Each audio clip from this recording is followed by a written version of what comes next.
And we want to make sure that we're doing everything that we possibly can do to make sure that your families are getting the same recreational opportunities as anybody else in Williamson County. I hope that just this demonstration of manpower up here on the stage is an indication of how we feel about this. You know, we're taking this very seriously. Every one of these folks have families at home, and they're here tonight to hear what you have to say, because all the different opportunities for recreation in Fairview falls under one of these people's umbrellas. You know, we have people here from programming, we have people here from group fitness, athletics, facility management. We have people here from the city of Franklin, from the city of Fairview, and you know, we're really excited to be here. So with that being said, I just do want to welcome everybody, you know, here tonight. Before we get started, the forum for tonight is going to be, we're going to give you information, and then we're going to allow you to engage with the staff and ask questions, and you know, share your thoughts and feelings on the things that you would like to see happen in the future. You know, this isn't anything where we're going to expose the sins of the past. I want to make that very clear. But what we're here to do is explore opportunities to make things better in the future. I'm going to respectfully ask everybody in here to be as respectful as we are.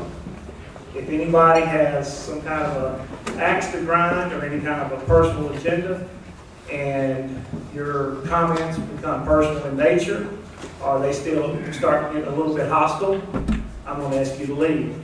And Officer Burgess here is here to make sure that you do that. I hope that doesn't come to that, but when it gets to this, you know, I'm pretty no nonsense. I'm here to help you, and I expect, you know, the same kind of cooperation from you that you're going to get from us, because I really want something good to come out of this. You know, it's very important to us. So with that being said, those are the ground rules for what we're going to do tonight. And once again, I repeat myself, I'm very glad to see everybody here, and I hope more people come in as we get through this. I'm going to pull this out so that I can turn around and look at everybody on the stage so I can introduce everybody. Erin Willis Ryan, she is the facility manager at the Fairview Recreation Complex. Randy Ann Sears, she is the person that is in charge of all the group fitness for Williamson County. So she does all the aerobic exercise classes and anything that has anything to do with fitness and wellness. Frank Hubbock is the division head that is in charge of the facility managers for all of our regional facilities.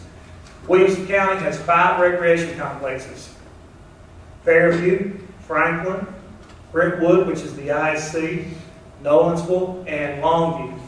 So we have one in the far east end of the county, we have one in the far west end of the county, we have one as far north as you can go, we have one as far south as you can go, and we have one right in the middle. So we think that we have rec centers that cover, you know, all parts of the county. And Frank is in charge of all those facilities. Amber Hilliard is the Assistant Athletic Division Coordinator. Amber is very instrumental. She's been involved in youth sports for a number of years, and she handles just about all the reservations for all of our facilities and athletic facilities. Hunter Eubanks is the youth sports coordinator for Williamson County. All of the youth sports organizations in Williamson County fall under an umbrella of county government. But in just about every case, they're all run by volunteer recreation associations, and that's something that we're going to talk about tonight. But everything that has to do with youth sports in Williamson County, Hunter Eubanks. Ron Embry is on the staff at the Fairview Recreation Complex. Ron is in charge of athletics and youth sports. So anything that we've been doing down here the past few years in relation to athletics has all been under Ron's watch. Eli Stone is a new addition to the Fairview staff. Eli is in charge of all of the programming that goes on in the facility. He's also does a lot of other things for us. He's extremely talented. He's doing a lot of DJing on the pools. And when are you going to be DJing down here? I'll be here next Wednesday. All right, so if you want to see him dance and spin records, come out. We have a good time. There you go. He's inviting you to join him at the pool. Lori Camden is the division head of programming. All of the programming and special events in Williamson County are all part of what she does. This includes children's theater, this includes arts, fine arts, it includes community band, it includes dance, it includes everything from Sticky Fingers art classes to princess camps. Have any of you ever attended the mother-son or father-daughter dances? That's all special events that come through from Lori's division. They do a great job. Jennifer York is the Deputy Director of Williamson County Parks. I couldn't do what I do without her. She is very, very hands-on every day with the day-to-day activities of the department, and she is the sounding board for all the division heads. They all report to her. Jay McDonald is the Assistant Facility Manager at the Fairview Rec Complex. He has the responsibilities of a facility manager, excuse me, in addition to serving as a programmer, in addition to doing just about everything. If you talk to Jay, you know Jay from his accent. He is from Australia. And we love Jay. He's got a lot of energy, and he's been a great addition to the staff out here. Of course, you know Ricky Jones. Ricky Jones is County Commissioner, been a County Commissioner for a few years. He's dressed up tonight. This is the dress-up attire for teachers during the summer. So we're glad that he got dressed up for this. Bubba Jones, Dwight Jones, let me get more official. Dwight Jones, once again, is one of your elected county commissioners. And the reason why they're here tonight is because I can blame so much stuff on these two. It's really easy for me just to kind of do this. So, County Commission, just to give you a quick little civic lesson since we're in a school, you know, nothing can get done without the County Commission approving a budget every year. And they have been very supportive of Parks and Recreation. There are some county commissioners where they feel like Parks and Recreation is just this or that.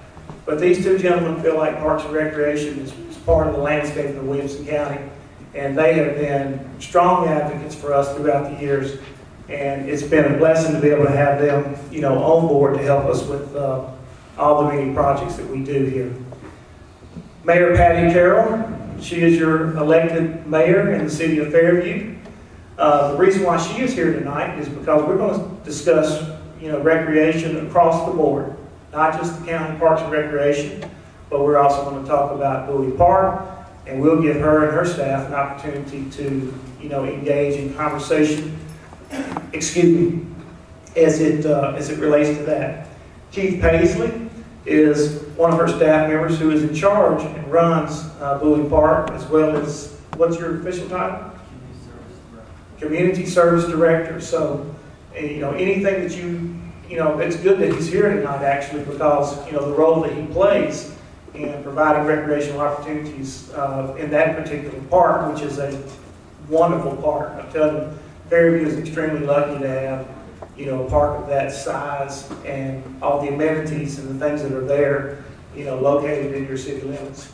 And then we will wrap everything up. I don't know why Gary, you know, jumped down here on the end. But that's Gary Hathcock. Gary Hathcock is the athletic administrator. All of the athletic programs in Williamson County fall under his umbrella, whether it's adult sports or youth sports.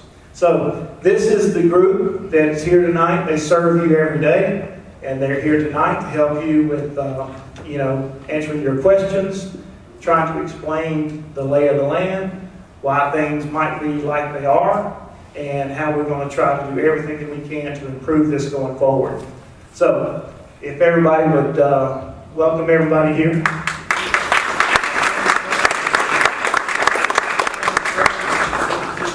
Shannon, if you'd stand up and let everybody know, Shannon also works with the city. He's a commissioner. Wayne Hall, city manager. Ron Rowe is on the Parks Commission. Did I miss anybody else? Oh, of course, Carrie in the back. If you're eating a cookie, if you're drinking water, if you pick up a pen or a pencil, that's all part of her swag. She's the best at what she does. Carrie is our public information director. Thank y'all. I always overlook Carrie. She rides down here. She's right beside me. She holds my hand every day. She's wonderful. You're so good that I just take it for granted. I'm sorry. I apologize for that. Okay, let's get on to this agenda. Okay, the first thing on the agenda is that we want to talk about the rec complex, the rec center.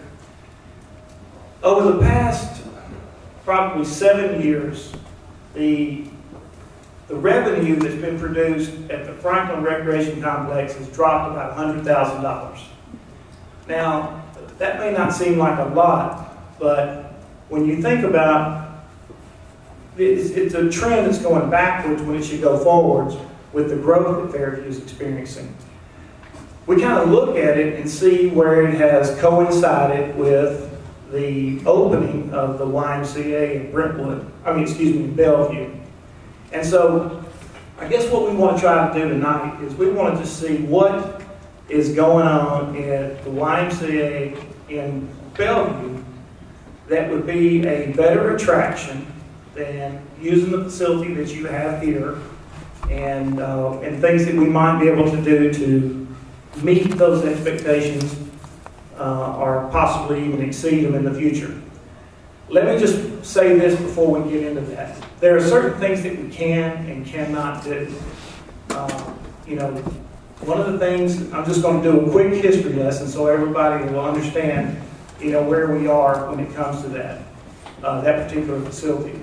First of all, raise your hand if you have lived in Fairview, moved into Fairview within the last 5 years.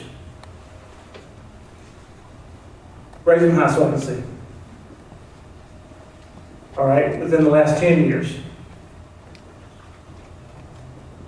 Raise your hand if you're a Fairview native, been here your whole life.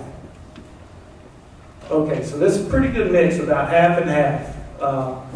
And I'm glad to see all three of these segments that are here tonight because this is kind of explains where we want to be when we go forward. But this is what happened. That was the old Fairview High School.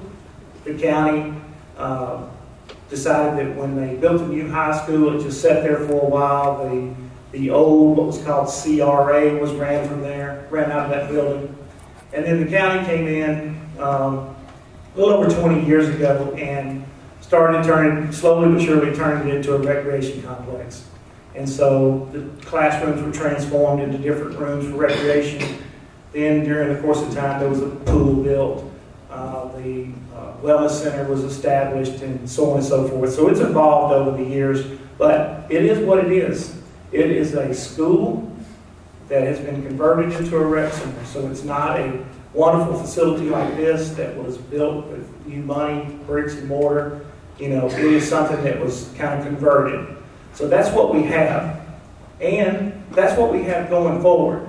So one of the things that we can't waste any time tonight on is, well, we just need to tear that down and get a new rec center. I don't think that's a possibility, is it? I told you I was going to lean on them heavily tonight. But, Can we explain that? Yes, you can. I think the Fairview pool might be the last thing that Williamson County 100% funded in Parks and Rec. So all these brand new facilities that you see going up is a collaboration or a cooperation between county and city. Okay?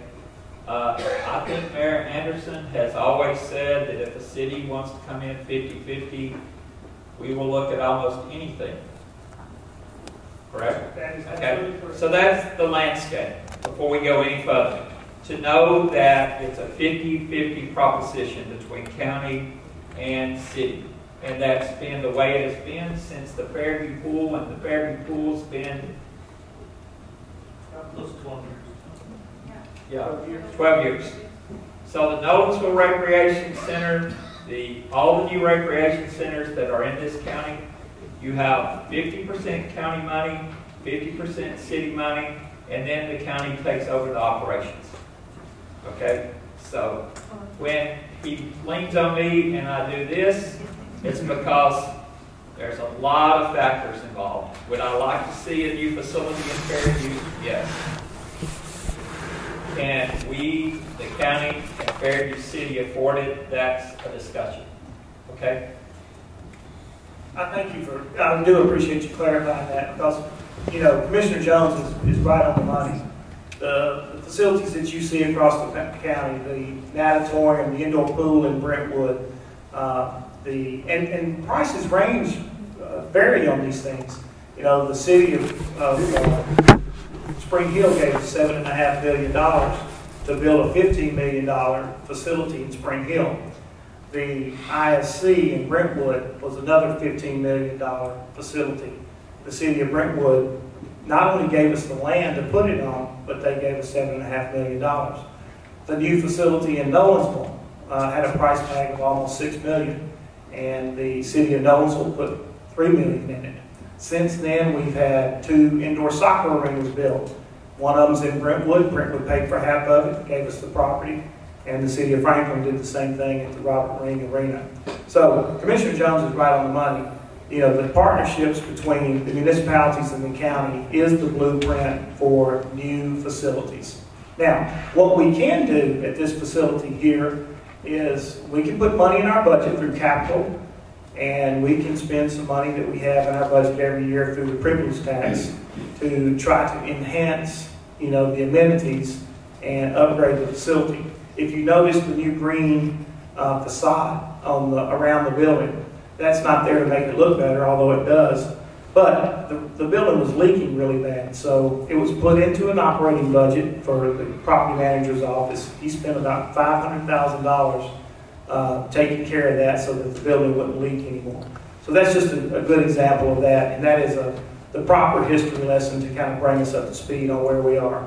So what I'd like for Gary to do, since he was so masterful with moving that microphone around, is that if anybody would like to come up and just kind of stand over here in front of the stage if you'd like, or he can come out to where you are and hand you the mic so that you could ask us any questions. Just raise your hand if you'd like to get started, and we can get some dialogue going here. Go ahead, Gary.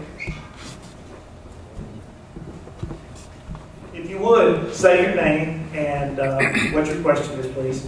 Kara Wilson. I've been told I have a lot of nerve tonight. I do. I'm here for 2 reasons. I have limited time, which is why I was going to go ahead and raise my hand. I have an adult daughter who's lived here in Fairview all her life, Hannah Rose Crosby. A lot of y'all know her. She is 23 years old and she is disabled. She attends the Ladies program at the Rec Center, and I'm very thankful for that. The Rec Center in Franklin has therapeutic programming for disabled adults, and it has many opportunities for them to get together and do outings and have play games and cook and all sorts of things. You can look at it and y'all probably know what I'm talking about. Love to see that happen here in Fairview. We have a good number of disabled adults here who would definitely benefit from a service like that. That is my main issue.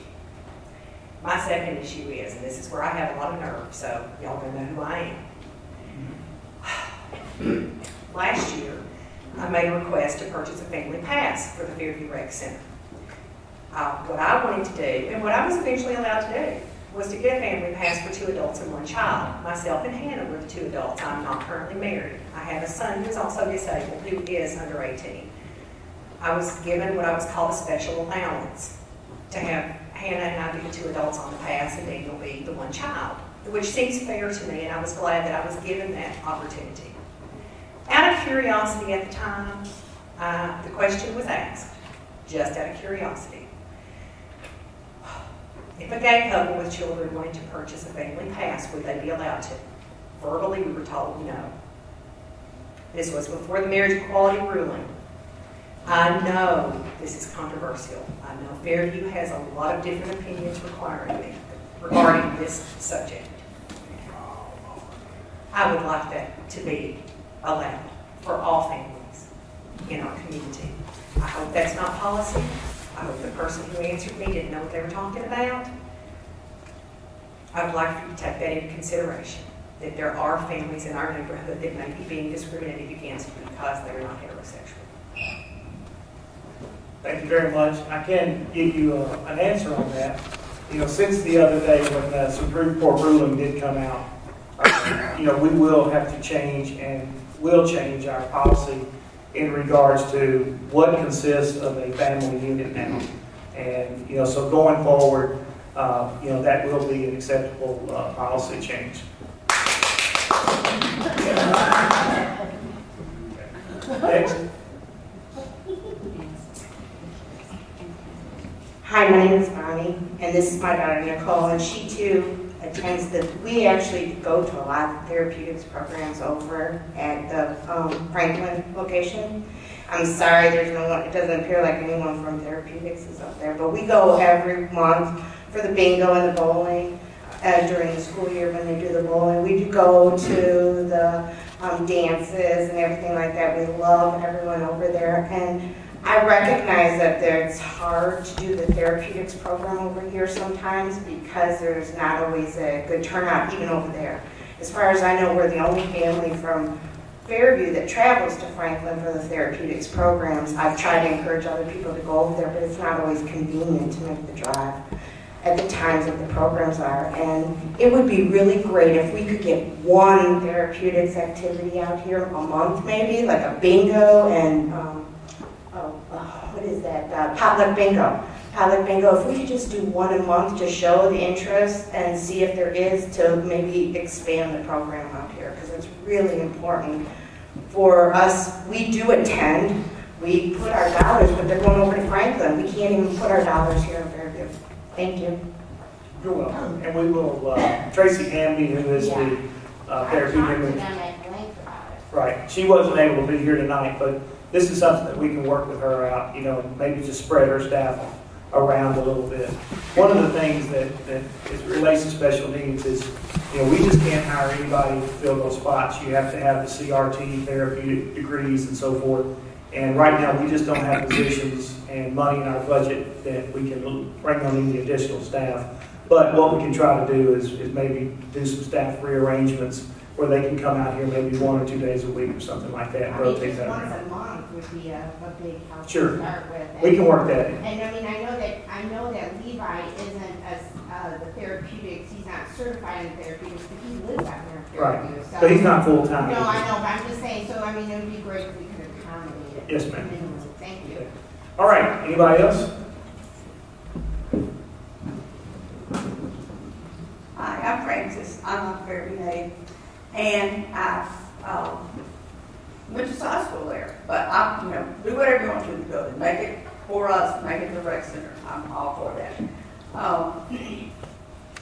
I joined the senior class, and I was going 5 times a week, and I really enjoy it, and I miss it when it's not. And so they cut the senior class to 3 times a week, and like Friday, there's no class at all. Period. You couldn't even go to a class if you wanted to. There's not one out here. So I want to hopefully get people on board. I don't have to be years. I have lived in Georgia for a while, came back. I just happened to see it in the Observer one time that there was a senior class. I had seen no advertisement at all. And if I hadn't seen that picture, I would have known about it then. So, and I know there's a senior group that meets out there every once in a while. I don't know, if once or twice a week or whatever. They have food, they play bingo.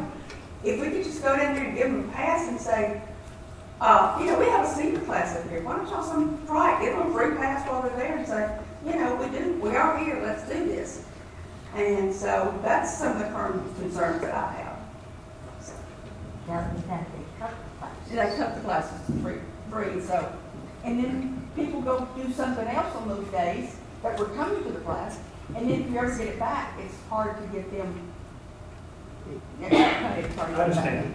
We can try to make sure that once again, Tracy Hamby is in charge of seniors and therapeutics, and she can work with the existing staff to see if we can walk down the hallway and maybe get in there, stick our heads in there every now and then, and see if we can, you know, pull them into the building, and, you know, get some other stuff. All right. Yeah. Hey ladies, thank you for coming tonight. I know some of you participated as much as that we've been able to offer Fairview. Just to add to that, we are aware that there is a need for 5 days a week. Unfortunately, just with staff changes that we had in the instructor position, and then we saw, as changes happen, everyone gets uncomfortable with the new situation of a new instructor, whatever it might be. So we gave it a little bit of time to see if we could continue to keep those numbers, and that's not what exactly happened. And based in my position, we have to always look at participation numbers so that we can continue to offer those classes. But I do appreciate your comment about bringing in some of the programs that we already have in different areas of the facility. I'm aware that it is a need that needs to be on our schedule 5 days a week, and that is something that I am working towards to be able to provide for you all that really appreciate that and value it. And I hope that we have the opportunity where we can draw in that new crowd. So thank you very much. There's 4 of us here that come. Yes. So, Thank you. Thank you all. Yeah, 5 of us. 5 of us here that work 5 days a week. And those of you who are here that participate in that class, thank you for showing up. Yes, sir. Hi, my name is Bill Rayburn, and I'm curious, I understand the work was done on the facility, that's part of generalized facility maintenance that's required to keep facilities from being run down. How does the county handle what I'll call an enhancement to facilities overall? Specifically what I'm referring to is my daughter swims with the Fairview Sharks, as does a variety of kids in the community overall. And our family has had discussions with others, and we are interested in the possibility of getting a bubble to put over the swimming pool area for year-round use and for potentially expanding into a swim team at the high school and for future use.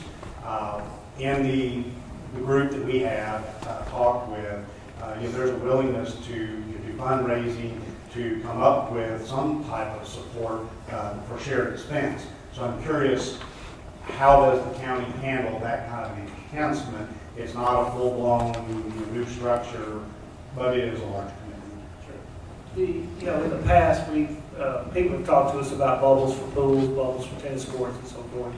And we've looked into that. Bubbles are very expensive to purchase, and they're also very, very expensive to maintain. They're not high efficient, and there's not a lot of efficiency in regards to climate control or anything like that. They also are very susceptible to being damaged in bad weather conditions. So I understand where you're coming from, and I don't think that the bubble is the answer, because by the time you spend the money that it would take to purchase a bubble and maintain it, you're well into the zone of where you could probably start looking at building an indoor facility. And that's one of those situations where, once again, it gets back to what Commissioner Jones said earlier. We actually had a discussion. We had a discussion still about it. Yes. Was it last fall, or we had a discussion about trying to, it's in our thoughts. I mean, my daughters swim, we need it out here. Well, your numbers. There's lots of things in our thoughts. I want to act on it if we can. Well, but I'm asking from a realistic standpoint, or from an honest, open dialogue, is it realistic that we would potentially be able to have? I mean, can you build a structure over the existing pool, or do you have to specialize, build an indoor facility? Which is not realistic for our community right now. Yeah, if we do that, we're going to do it the right way, and it would be a bricks and mortar facility that would be attached to, the rec center. And and I think at some point in time, when I can speak for Mayor Anderson, and I can tell you this.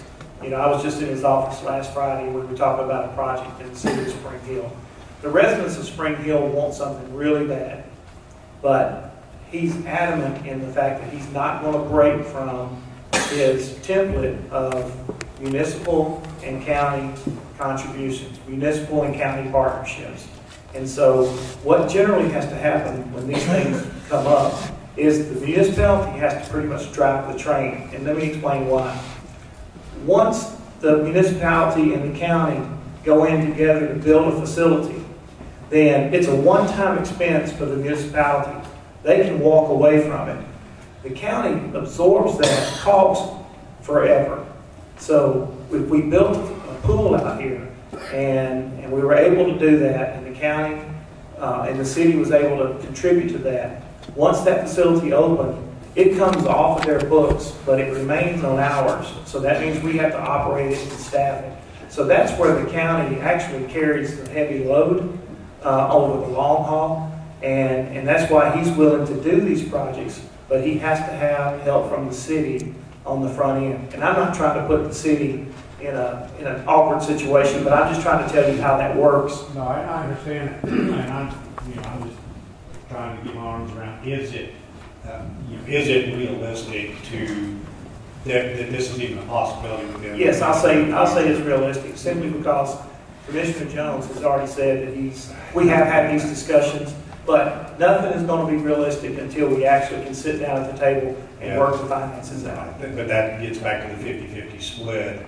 And so, I mean, do you have any sense for, what a project like that would cost? Is that $1 million or $2 million? Or? It'd probably be between $3 and $5 million.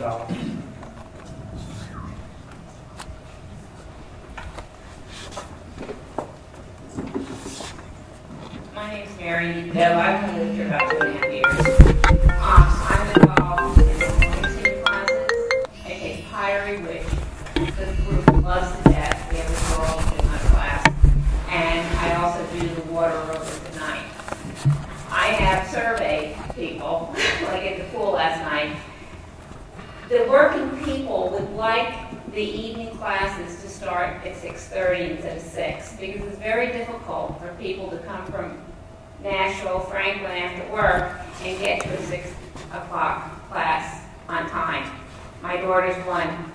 Someone else I spoke to last night said, and my daughter, their bosses let them leave a half hour earlier on Monday and Wednesday. But not every boss will do that. Also, my daughter said she would participate in more evening things if there were some new, interesting things to do, not the old-fashioned jazzercise. So, she didn't give me any specifics, but something newer, more up-to-date. I guess she's had it with jazzercise and Zumba. One woman said she wasn't sure she'd be here tonight. I don't see her, I don't think. She would like to see a painting class at night. And I'm, gosh, that sounds kind of interesting. I hadn't thought of that for myself, but yeah, that sounded good. So what else? I personally, and I talked to her the other day, because she was asking what we thought about a yoga class besides this chair yoga that Karen does. I told her I used to do real yoga 15 years ago. There's no way I could do a sun salutation back and forth. But the sitting in the chair is just not enough for, I think, most of us, right? It's too easy. If we could have a yoga class where we do poses, but don't do them in the, flowing from one to the other, that we could do individual things. And we would get the stretching, we would get the strength, we would get the flexibility, and we would get the balance. So that's something that I think some of us would enjoy. And I think that's about all I can remember. Thank you.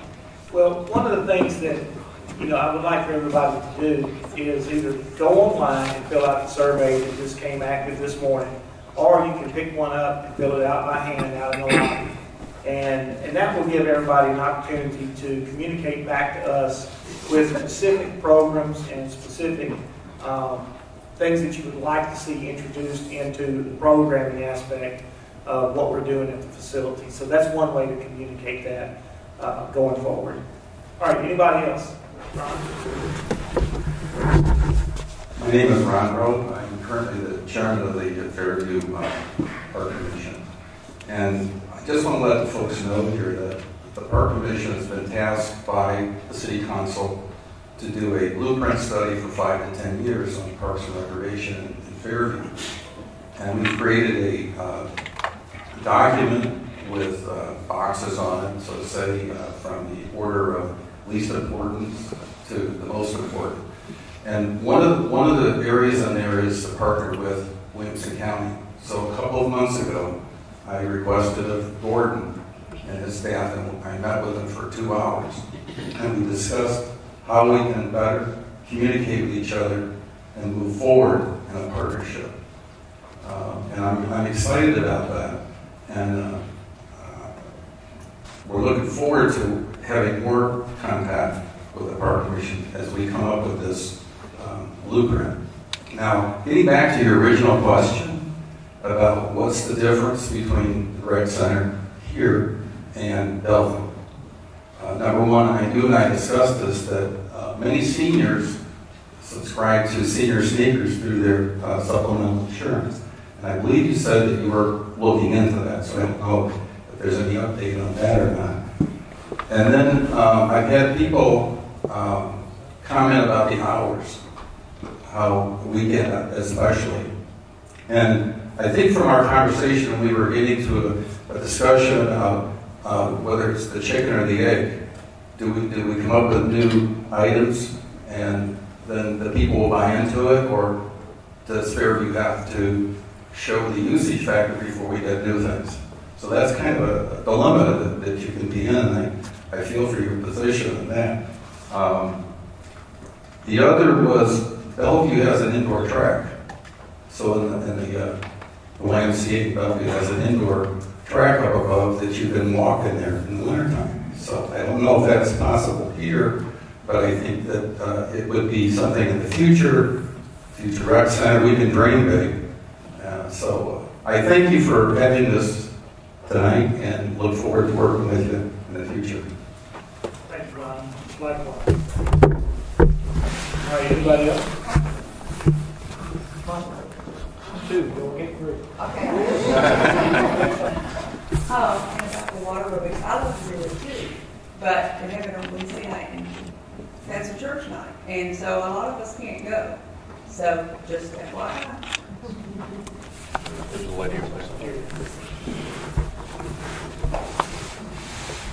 All right, we're just going to take a couple more questions, and then we're going to move on into the agenda so we can cover all these things tonight. Gary.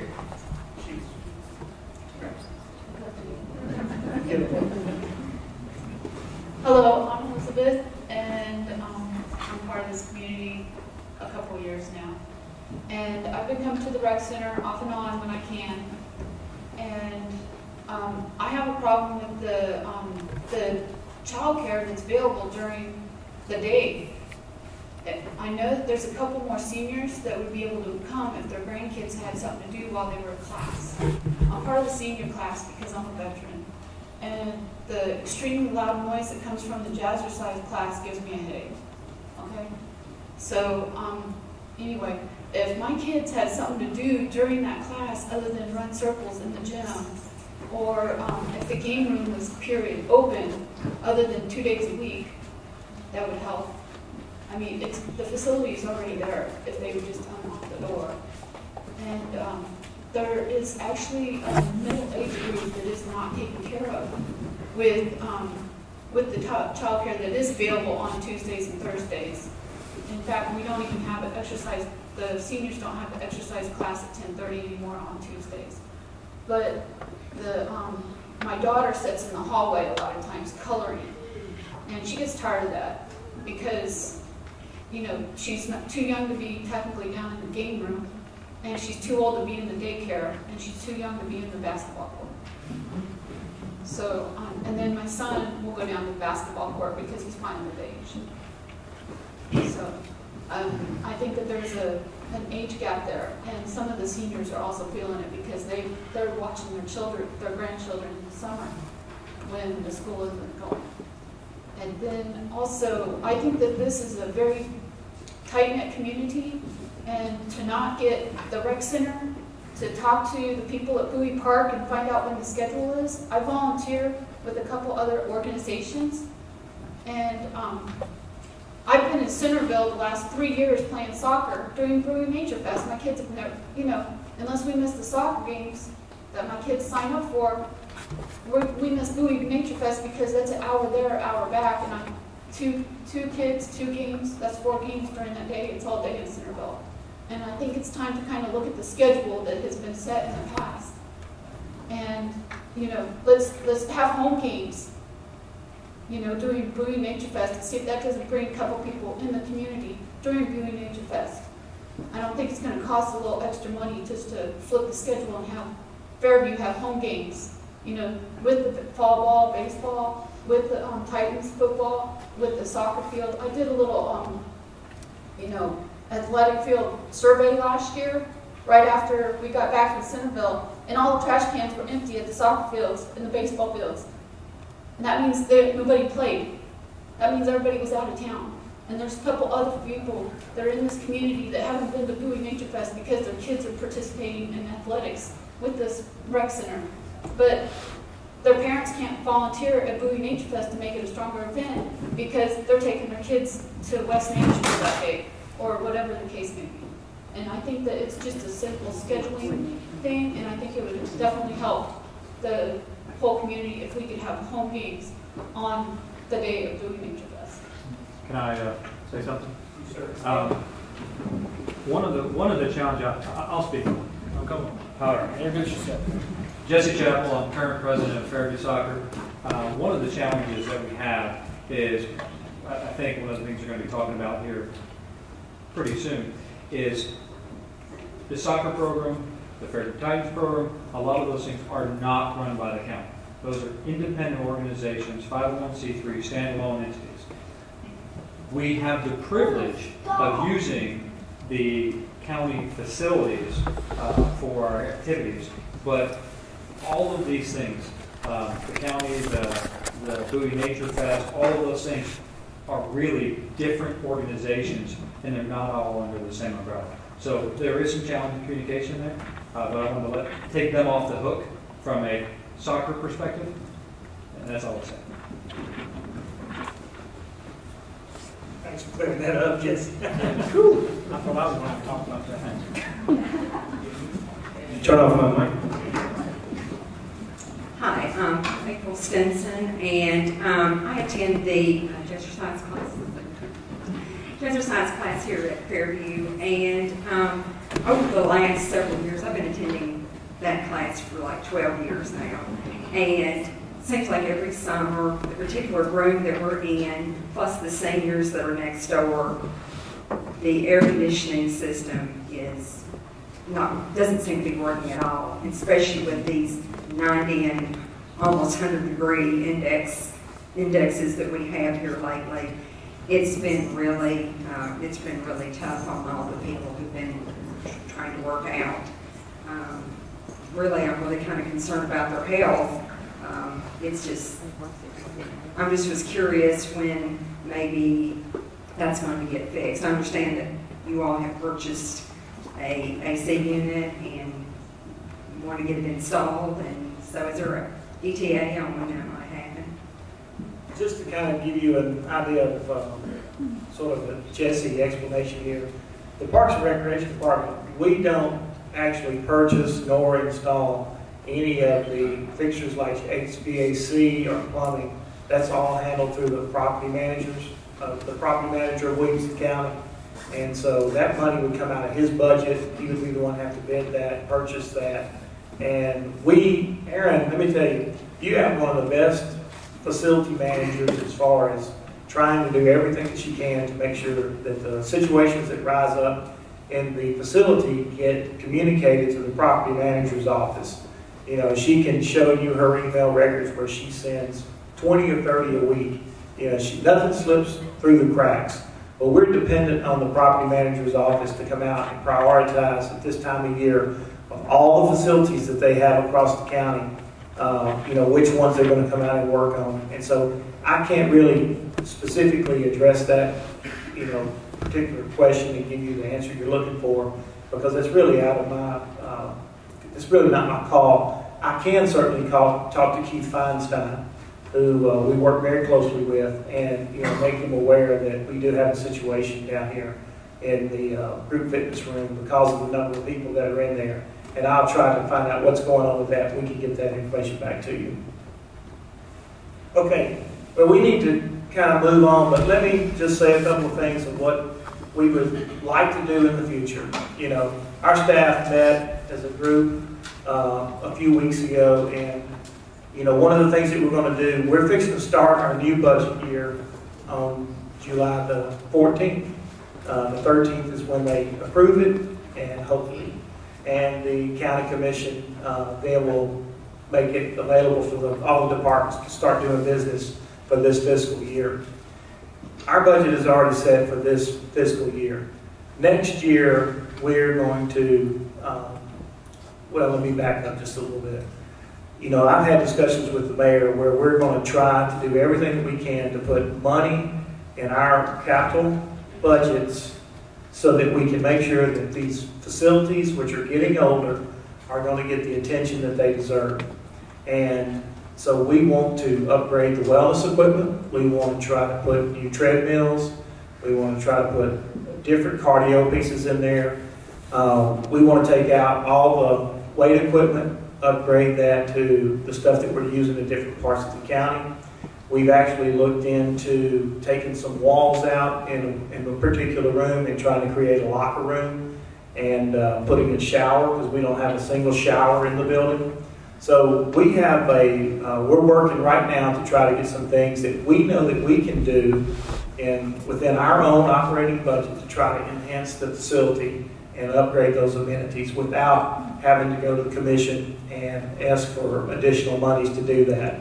And I know I've got the support of these two gentlemen up here, to encourage the mayor through the budget committee meetings, through the committee systems, to make sure that we are getting the money that we need to put into the capital to make sure that our facilities are staying online so that they're safe and productive and desirable to be in. So that's a couple of the things that we're looking into, and we've got several other things, but just trust us that we're definitely going to put some attention into this. Last thing I'm going to say before we move on is this.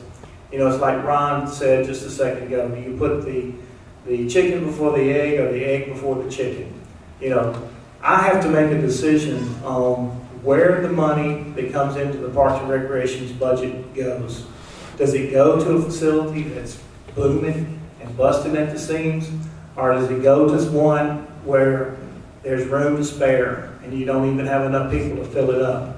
I've got to roll the dice at some point and say, if we make these upgrades, if we do this, people are going to start using the facility. So we're going to gradually phase these in, but you have a responsibility to support the facility if you want to see the facility grow. I mean, it's your responsibility as a resident of Williamson County to choose to use our facilities or go elsewhere. And we want you to stay here. We really do. We're committed to that. Okay, with that commitment out of the way, we're going to move towards give the city of Franklin here, city of Fairview, I'm sorry. I said something the other day. I said the city of Nolensville. They said the city of Nolensville, and they said no, it's the town of Nolensville. But what I'd like to do is give Keith an opportunity to come up, and anything that has to do with the programs that the city provides, I'll let him explain that and give him a chance to address any concerns that y'all may have about Louis or any other things that they offer.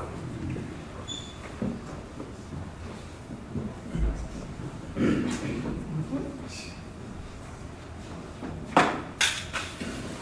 your question, as far as the Nature Fest is put on by the Chamber of Commerce, so that will be coordinated between the soccer people and the Chamber.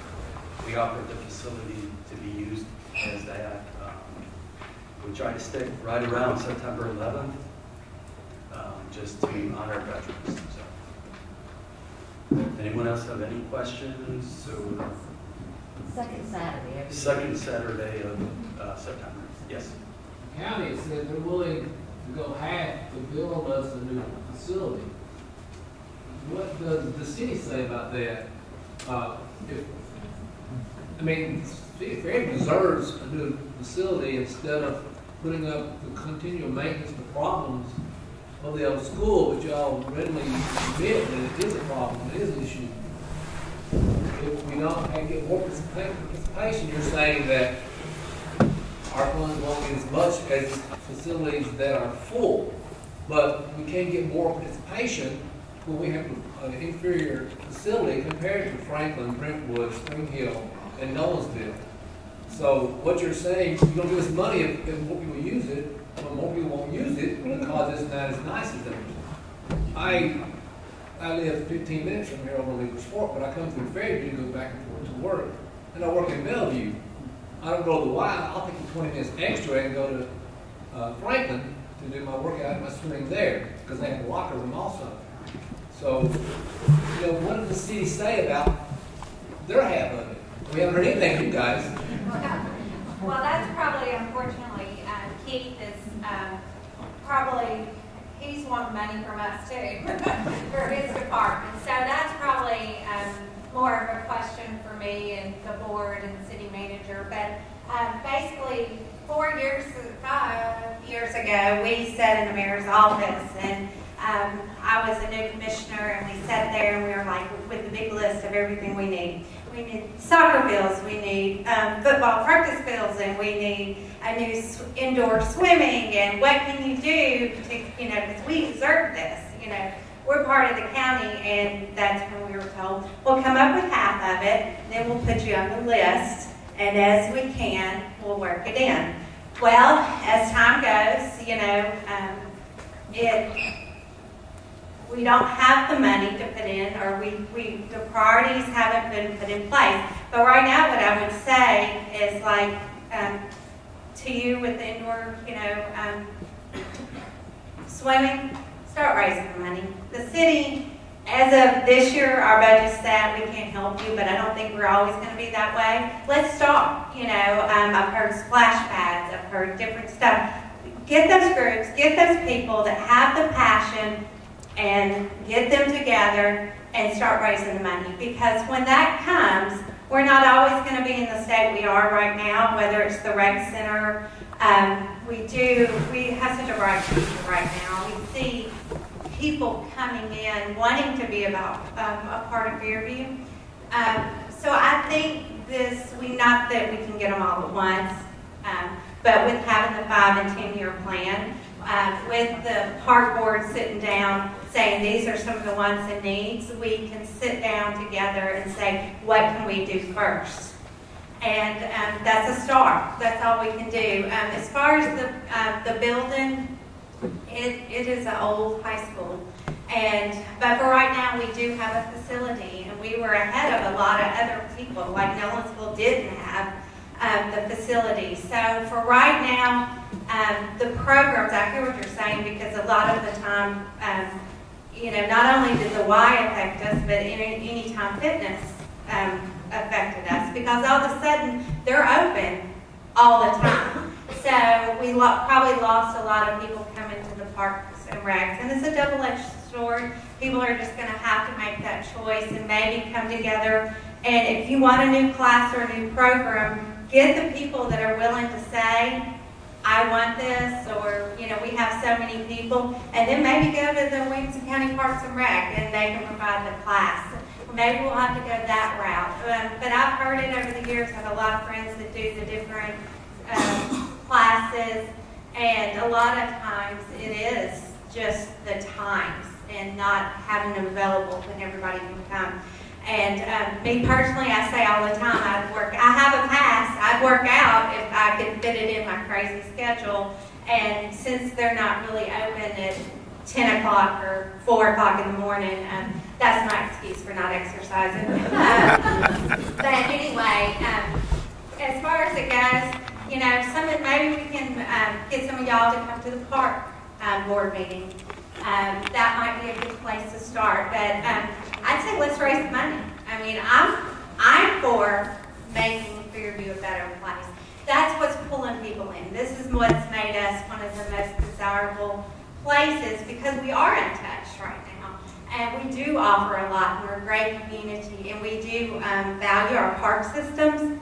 And not only we talk about moving nature parks, but we have made strides to start doing other parks, because a lot of times there's been a conversation in Fairview about, you know, whether it's a nature park, you know, and where do we put the stuff, other stuff like the splash pads and, you know, some of the other ideals. So anyway, maybe that's something we can do, you know, is sit down and decide how we can get these things started. Most of y'all that have been here for a long time, you know that the Bowie Nature Center, or the playground, was built by the citizens, and we can do it. We just have to get it organized, decide our priorities first, and let's go. And then, like I said, I think there will be money to eventually to be able to invest. We just got to fix one thing first. But we don't have to be, we don't have to stand still frozen just because it's not in this budget year. The citizens can rally around and get together and start moving us forward and have that vision. So anything else? Sorry, let me answer the question. And anything else? One thing I will say, Nolensville Rec Center got a total refurbish of an old school. I did have the folks who have been there when we started living on it, and it's a wonderful facility. So I wouldn't necessarily throw the bricks and mortar part of the rec center completely away. Now, it is a partnership, like Mayor said and Gordon said. I'm not saying that we've always done it. Notoriously, I mean, Nolensville wrote a check to the county to pay for it. I know on some that we've done, the county's told it to note, and on 100% of it, and then the cities have to be committed to paying the county back. So it's not, and it's not throwing anybody under the bus, because I'm not saying the county's got oodles of money sitting around either in the bank account. We don't. But there's ways to get things accomplished other than just writing a check, is what I want to say to that. Because we can, totally know, there's different things that we can do that with. So everybody's got to be committed. I think one of the things you've got to look at is if you're going to rely on citizens to kind of gather and say, okay, well, I'm going to grab these 5 people, these 5, you know, I got 15 people here that want a program. Well, if I've got to go do that work and there's already an opportunity that exists, say in Anytime Fitness, I'm not going to go do that work. I'm just going to go and take the opportunity in Anytime Fitness. So people are people. Look around. You've got a community of 10,000 people here, and this is your show. So I think the people you're after, the challenges, a lot of them have gone. They've moved on to the Anytime Fitnesses and to the YMCAs and the other. So chicken and the egg, you're going to have to, if you want those people back, you're going to have to give them a facility and lure them back, because they're not going to rally and get together and come and tell you what they want to do. They're going to go to those places that are already existing in the community that have given it to them. It's a reality.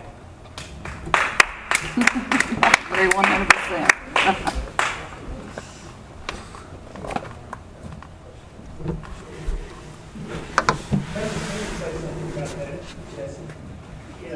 When you think about that, and just think about this, and I'm not challenging what Jesse is saying, but I want to throw this out there for food for thought. And you mentioned Anytime Fitness, all right? Let's talk about amenities, because this is what you would go to a facility for. Does Anytime Fitness have a gymnasium? No. Does Anytime Fitness have a game room? No. It may not be open all the time.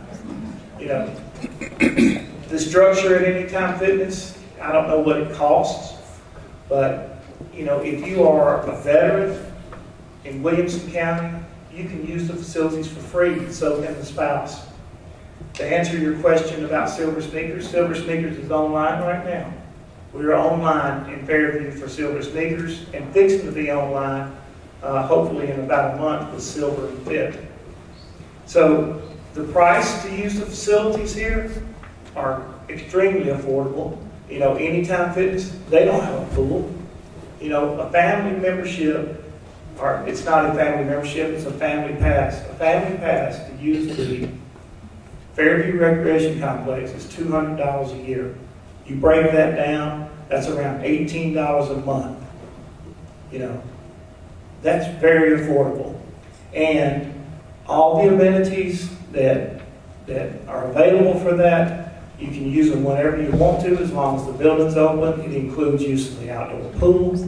So the amenities are here. We're going to try, I've already told you, we're going to try to commit to making those facilities better. We are going to put the money in and try to lure the people back in. But I can assure you that that's a gamble, in that if we spend $100,000, $200,000 making some upgrades and we don't see the response that we're looking for from the community to embrace the changes that we're making, it's going to naturally just have to slide back on the list. And that's not what you want to do, but that's what I have to do, because I have to manage a budget and I have to spread those dollars out throughout the whole county. And it's a huge challenge. We have a facility in Nolensville where 600 kids play soccer every Saturday and they don't even have a bathroom. I've got to build them a bathroom, you know. So these are the things, the challenges that I have as a director, because these gentlemen support Parks and Recreation. They support our budget every year. We have almost a $12 million budget. We generate $5 million in revenue. We'll just tell you this and then we'll answer this last question. When you take the revenue off of the expenses, that leaves a balance of about $6 million. The county budget is about $600 million. We're rounding it up. The Parks and Recreation Department is one of the 3 biggest departments in county government. Schools are first, the Sheriff's Department is second, and Parks and Recreation is the 3rd biggest department. Everybody in this room, I would guess, has set foot in a county park at some point during this year. When you take that $6 million and you pull it out of that $600 million budget, we touch so many lives. We actually touch more lives in Williamson County than the school system does, because a lot of people don't have school-age children. But seniors use our facilities, families use our facilities. $600 million, it costs the taxpayers $6 million. That's a little over 1% of the budget. The entire county budget, 1% is what we get to operate the Parks and Recreation system. Now think about that for a second. Hopefully you don't have to use the Sheriff's Department or the local police. Hopefully you won't have to use EMS. You're driving on the roads. You know, your children went to school or are currently going to school. But Parks and Recreation is an everyday part of people's lives. And we're able to provide that, a world-class park system that is recognized all across the state of Tennessee as being innovative and trend-setting. And it only costs the citizens of Williamson County 1% of its budget. Now, that's pretty incredible, and we're really proud of that. And we work hard all the time to try to make sure that we stay in that level. That's why we're here tonight, to try to explain to you what we do, how we can do it, and how you can help us continue this. So, let's get this question, and then we'll wrap up the last segment. I just wanted to build on Mayor Carroll's statement about the Park Commission inviting you to come to the meetings. And something that we've instituted this past year is subcommittees of the Park Commission. I've gotten phone calls from citizens who's like one, as an example, who was a professional skateboarder. And so he lived in California and he came to us and we created a subcommittee, and his I don't want to say job, but his passion is to see one in Fairview. Even though there's not money, but we can plan. It doesn't cost anything to plan. So he's taken over that. He's actually designed a skate park.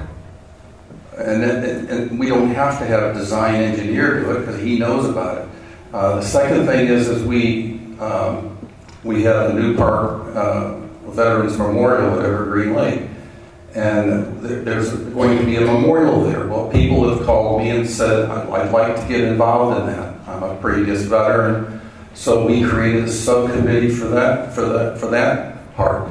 And I'm excited because I know that we can raise money with companies and individuals when you give them a plan, and then also partnering with the county. That if, let's say, splash pad.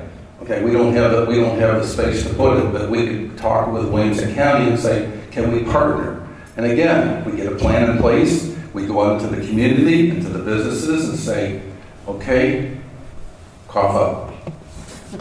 And I'm excited about that because people in Fairview want to see that they are participating. So I just wanted to build on what you said, Mayor, that come to our meetings. If you have a passion in something, we'll create a subcommittee and have you look into it. It's a short-term thing, so I just want to encourage that. Thank you, Ron. I do want to say this last thing before we finish this up, is that the partnership does exist. Just this last week, I met with Wayne Hall, your city administrator, and we were talking about the convenience center that is behind the rec center. The people that do solid waste, I was in a meeting a couple of weeks ago. Nancy Zion, who's the director of that department, indicated that they were going to spend around $180,000 doing upgrades on the existing convenience center behind the facility.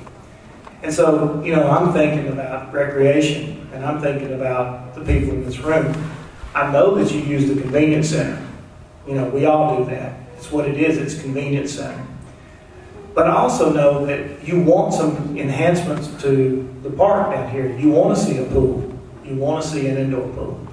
Well, the only footprint that we have to do that is where? It's right there where the convenience center is. So when she said she was about to spend $180,000 upgrading that facility, I thought, well, I don't want to spend $180,000 in the next few years. There might be an opportunity to put something back there.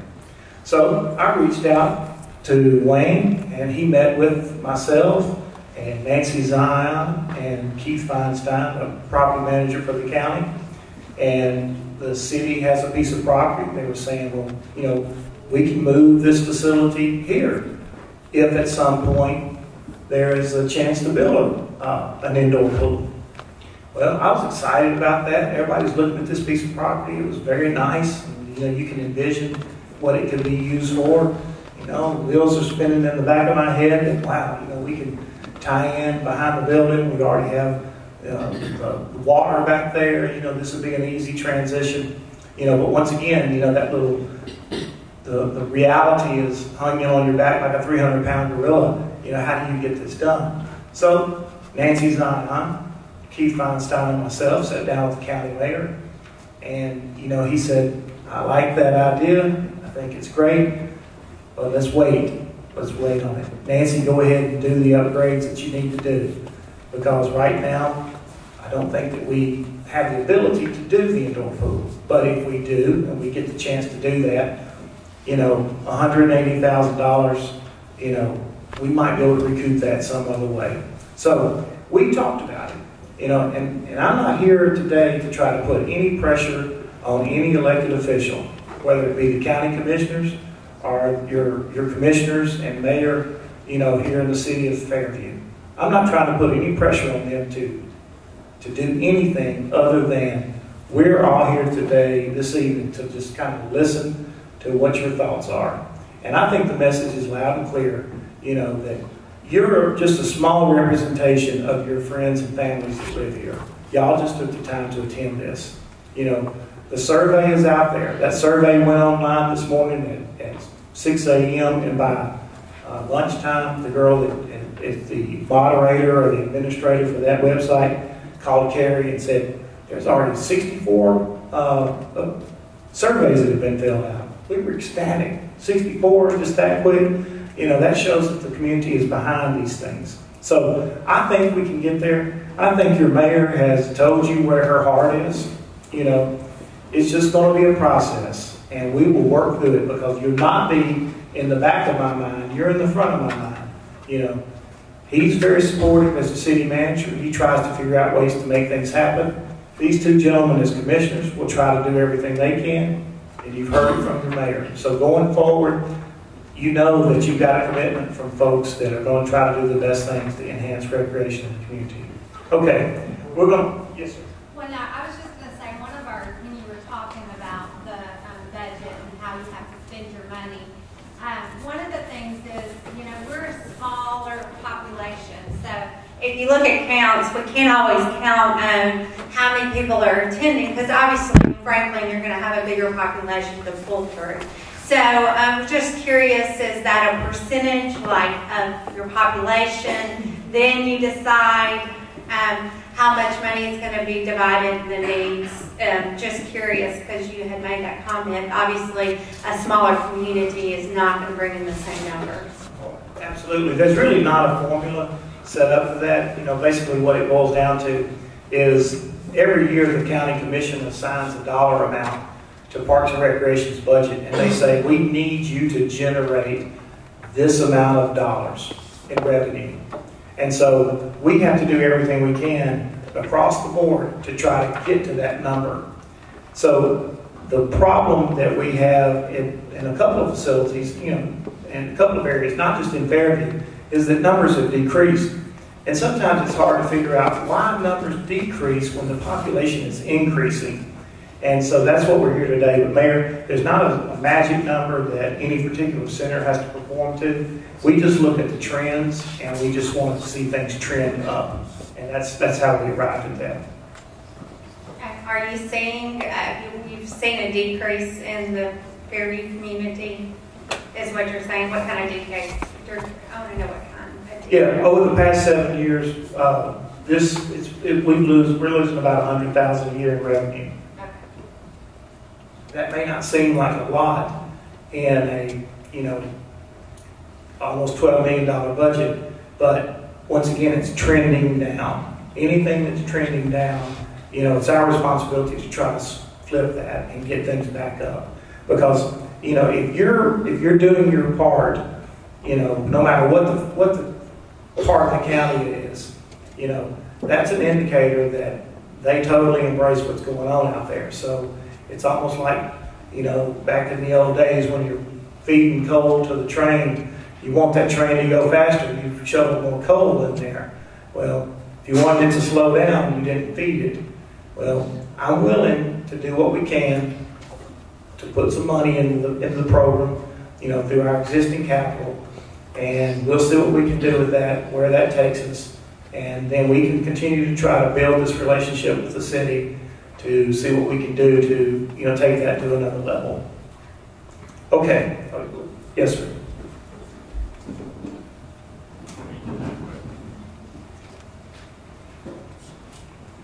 Thomas Hamlin. I haven't heard anybody mention this yet. I asked a question I think I know the answer to, but I want to confirm it with people here that I hope know, primarily the county commission and mayor. The state does 2080 grants all the time, especially to communities, and I say this with no shame for our community, but we have a large number of children who are economically challenged, free lunch, for assistance with housing. It lets us qualify for a lot of those state grants. We'd only have to come up 20% of that 100% money to get there versus these two agencies having to come 50-50, and that puts a lot less burden on each. The other thing I want to throw in that mix, I think, one, Ricky and I have had this conversation many times, let's do as much of it as we can debt-free. We're spending too much money in county servicing debt already. But I think there's a lot of opportunities available with state grants that I haven't heard anybody say we're even trying to go after. And I know they're handing them out like candy, because in my old state job, I used to supervise the execution of those grants. So has anybody even explored that option for Fairview? Well, actually, we've looked into a lot of grants over the years. That right now, per se, I don't know that anything's on the table as far as recreation goes. obviously we went after different grants. It's definitely something we could look into, and we actually could use your service. I'll be glad to. I'll tell you, the honest challenge we have, we live outside the city limits, so I would like to see Fairview develop something more of a region to welcome some of us that want to participate in Fairview activities, because we don't want to feel like interlopers, but I do want to help 100%. Ricky will tell you that I've been at almost every community meeting we've had since I moved out here. The other thing I wish the mayor was here to hear this, because I know you guys can't control it, but I trust her to get back to him. I don't think we're in a position to expect Fairview to be able to write a $7.5 million check. Obviously, got a lot more rooftops at Springfield and Monesville and Franklin. I think they may need to reapproach, at least on the short term, that 50-50 formula to try to provide maybe a 60-40 or 70-30 on the short term. I think we're going to see growth out here. I think it's going to explode now that 40's finished. It's just going to take time for the economy to rebound. But I think we're always going to be disproportionately served if we're expected to come up 50-50. Because it's like putting a single A team against major leagues. It's just not going to happen. One last thing, side note. As a cancer survivor, I'd like to see more nighttime pool hours. I can't come to the pool in the daytime because of that cancer. So. Well, thank you for your input, and I'm not trying to brag, but sometimes the grants have to come from the city and the municipal level, because Williamson County, because of the status of the county, is in regards to money, the state feels like Williamson County can pay their own way, and so it's hard for us to get grant money for recreation projects other than anything that has to do with nature and anything that has to do with greenways or anything that has to do with eco-friendly facilities. And so that's something that that we continually look at. We actually have someone on our staff, Phyllis Hufflin, who has probably in her 20-plus year career here has probably secured millions of dollars in grant money for Williamson County. And so we're doing that. We do that a lot. Okay, we're going to move into this next part so that we can get everybody out of here. And this is what we're going to do next. A couple of years ago, Williamson County, as a Parks and Recreation Department, felt the need to come into Fairview and, for lack of better words, take over the youth sports in the county. At that particular time, the rec association that was in place was struggling in any number of areas. And as a board, they weren't able to function at a very high level, and things were just really going in a bad way. So the board decided, just pretty much on their own, with after sitting down with us, that they were just going to cease to exist. Well, that would have left a vacuum of a service that needs to be provided to the residents and the children that live in Fairview. So what happened at that point was, Williamson County Parks and Recreation, because we have a staff here, stepped in and we filled that void. And we've been doing so now for probably 7 or 8 years. Yes. He's been here 7 years, so it was about 2 years before that. It's been close to about 10 years. Is that right, Kelly? So it's been about 10 years that we've been taking care of the Community Rec Association responsibilities here. What we want to do is we want to put that back in the hands of the residents that live in Fairview. The families that have the children in the program. Because what we've come to realize is that for whatever reasons, and we don't want to get into all the reasons of why, but there are a lot of families that live in Fairview that choose to leave Fairview to play youth sports. Now, if I was a coach at the middle school or the high school, that would upset me to no end, because you're taking your future and you're sending them everywhere else, and and then they come back to you, but there's not this sense of community. There's a feeder that generally successful programs have. If you look throughout the South, Cobb counties and the Hoover, Alabamas, and the places like that, they have strong high school programs that are fed through the youth. I'm going to use an example that's relative to Fairview. The past few years, you know, Chris Hughes is a friend of mine. Chris Hughes has come down here, and he's crazy as a church house pat, but he will do some wonderful things with the Fairview High School football team. And Chris has got everybody reading on the same page of music. He's got the middle school playing a certain way. He's got the Fairview Titans playing a certain way, and they're feeding each other. And so by the time these kids get up to Chris, they already kind of have an idea of what he expects.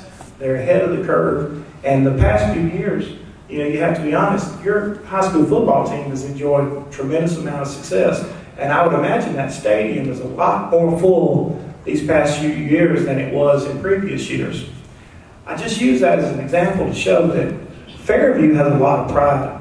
I know they do. I've lived in Williamson County, you know, for 16 years. I've worked for County Parks and Recreation for 20 years. I grew up in West Nashville. You know, there are a lot of people that I grew up with in West Nashville that wound up down here. You know, folks like Bobby Cothran, who raised his children, and, you know, they played softball and stuff here for years. You know, I've been familiar with Fairview my whole life. I know what's going on down here. I know there's a lot of community pride. So what we want to do is we don't want to beat a dead horse. We want to try to encourage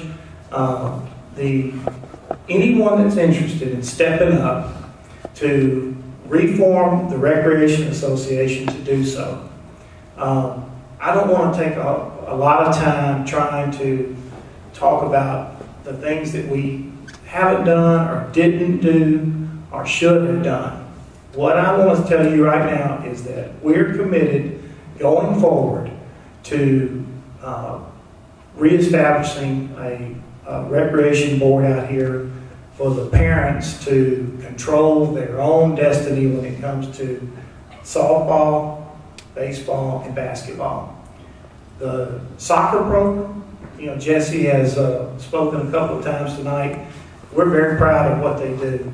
Going all the way back to Duke and those guys, they've done a great job.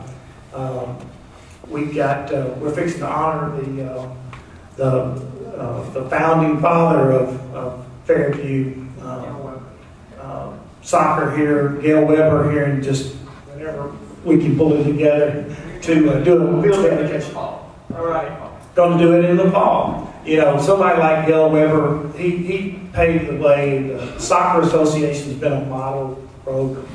You know, I want to brag a little bit about the Titans. You know, the football teams, there was competing interest down here. Well, they were battling like cats and dogs.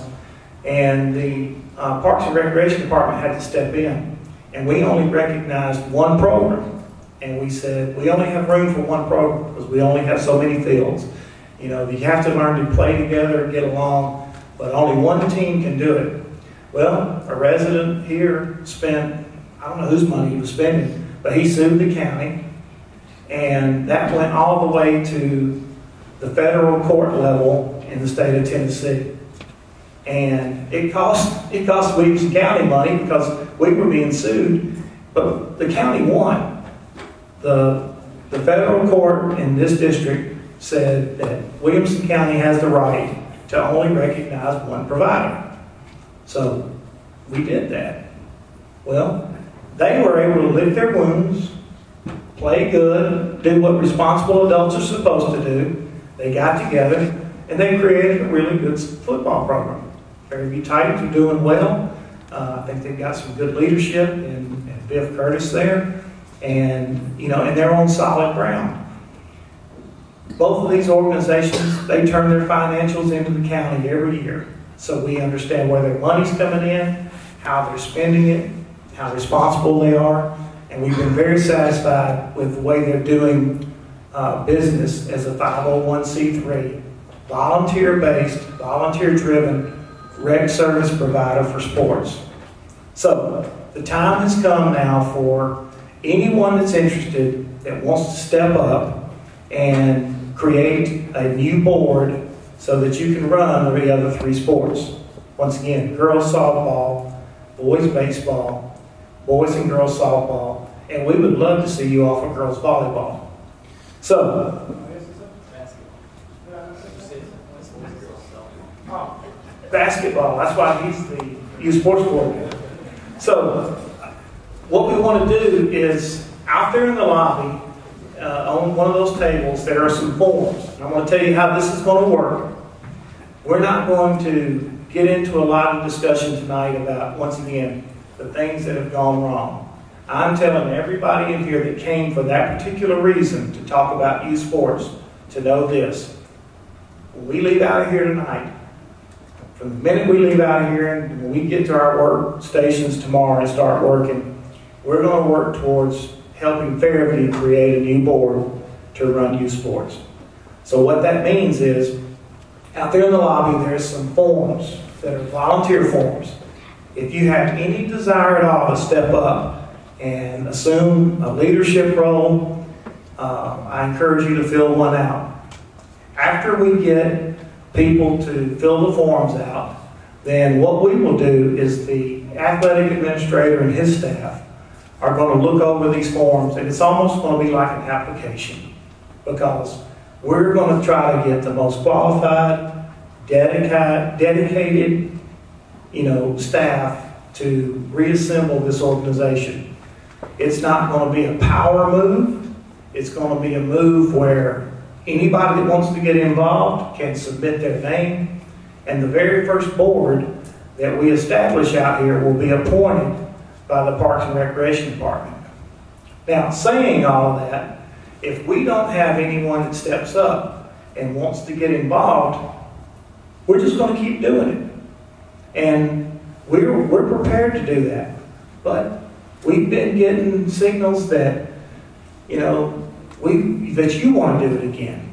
So we want to let you do that.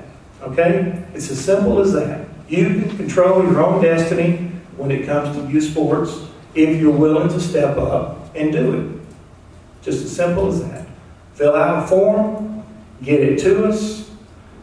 Somebody, Gary or Amber, Ron, Hunter, somebody will contact you and we will put that board together. So, the only questions that I want to entertain, or this staff is going to entertain at this point, is any questions related to how can I help? Because I don't want to hear anything about what's happened in the past. Because that is water under the bridge, and there's nothing that anybody can do about it. Okay? So there's no sense in getting wound up over what we should have done. So, does anybody want this? Just real quick, just to clarify the structure, are you looking at when people volunteer, are they volunteering for a baseball board, volunteering for a basketball board, or are you talking about a board over all of athletics? Gary, can you bring me one of those forms, please? Yeah, the form itself will give you the opportunity to indicate which sport you would be interested in participating in. So, let me tell you what some of the things that could happen. If Fairview wanted to unify all sports under one organization, we're open for that. If Fairview says soccer is doing everything they're supposed to do, soccer, why reinvent the wheel? They're doing things okay. The Titans, why mess with them? They're doing everything fine. We'll just let them go. We want to do basketball, softball, baseball. Then you have an opportunity to fill this out. This is what we're asking for. Name, address, home phone, cell phone, email address. The question will be asked, have you ever served on a youth sports organization board of directors before? Yes or no? If yes, please name the board and the position held. What sport do you have the most interest in? Baseball, softball, basketball. What type of role do you feel qualified to do? Director, treasurer, assigner, field maintenance, director of coaching, equipment, and uniforms. And then finally, please note that a background check will be required for all board members. Are you willing to have a full background check performed, yes or no? Anybody that touches the lives of the children in Williamson County that are under our umbrella has to have a background check. It's just as simple as that. So this questionnaire is very, very simple. It's very direct. If you want to participate, sign up. Tell us what you've done in the past so that you can indicate what your interest is. And then we'll collect all this information. We'll get everybody that wants to be on board together, and we'll put a board together. Did that answer your question? Kind of. I can answer your question, Evan. Basically, how all the boards, we have 17 associations in the county. And they represent from swimming to soccer to multiple sports, right? And on the multiple sports ones, like SWA, Bethesda, EWA, Brentwood, all of those, they set up all under one board. So there's one president, one vice president, a secretary, and a treasurer. And then they have sport commissioners that sit on that board also. So they have a baseball commissioner, they have a basketball commissioner, they have a softball commissioner. So every year, all of these boards, all of these commissioners sit down with Hunter, myself, and his assistant, and we talk about the rules, what they like to see changed, what they like to see modified, and then they vote, not us, they vote on the rules. And then we, as a county organization, we oversee the program. Make sense? All right, so you have one board, and on that board, each sport is represented by a commissioner. So they have two options, really, what they're on that. They can go your route that you just described. Or No, this is just kind of telling you what you're interested in. All right, so you check baseball or you check president. You know, that tells us kind of what you're interested in. When we talk to you, we're going to get down to, hey, this is what you're best at. You know, would you like to do this? So that makes sense. So once again, if you fill this form out to say that I want to be involved in youth sports, you're basically going to tell us, I want to be involved in basketball, and I would like to be the person that does all the assigning of the games so that they don't coincide with special events in the community. If that's what your area of expertise is, put it on here. You may be the person that says, you know, I have a great background in this, you know, I want to be involved in girls softball, and I want to be the director of coaching. You know, put that on there. So whatever role you see yourself playing, whatever sport you're most interested in, you indicate that to us, and then we're going to try to marry everybody into the right spot. Yes, sir. Go ahead. Go ahead. Bill, to answer, I don't think Gordon or anybody would answer your question totally. I think me and Ricky, we would love to see Fairview Athletic Association. Let's just throw the name out there. Soccer, football, everybody, basketball, baseball, under one big umbrella. How the board works, I don't necessarily know all the details how the evaluation process. That seems to work great in the areas that have that. I work with some guys from the Bethesda board, Brentwood. So their boards work pretty smooth. As far as I know, soccer's established good. You necessarily don't want to touch that area. Football, y'all's bank account, soccer's bank account, all those bank accounts, I believe, can be separated. It stays separated.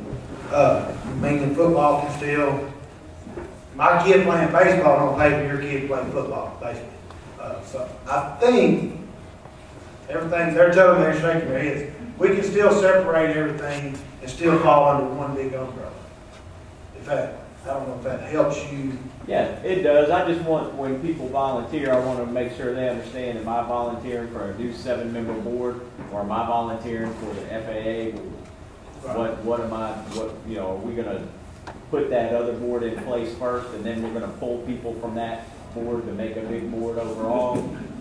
I guess that's what. And I'll have one of them answer that. They're probably more, I don't know, like I said, I don't know how the board assignments are going to follow down. Yeah, I want to piggyback off of that, because my question is that who's going to dictate the structure of that? I mean, is that something that we can decide amongst ourselves in Fairview of what kind of structure that's going to look like? Or is the county going to say, look, this is the structure and these are the positions that we need. You fill this out and then we're going to fill it. We hope that you can do that yourself. If we have to do it, we'll do it. And what qualifies us being the ones that have to do it means we come into a room where everybody's acting a fool.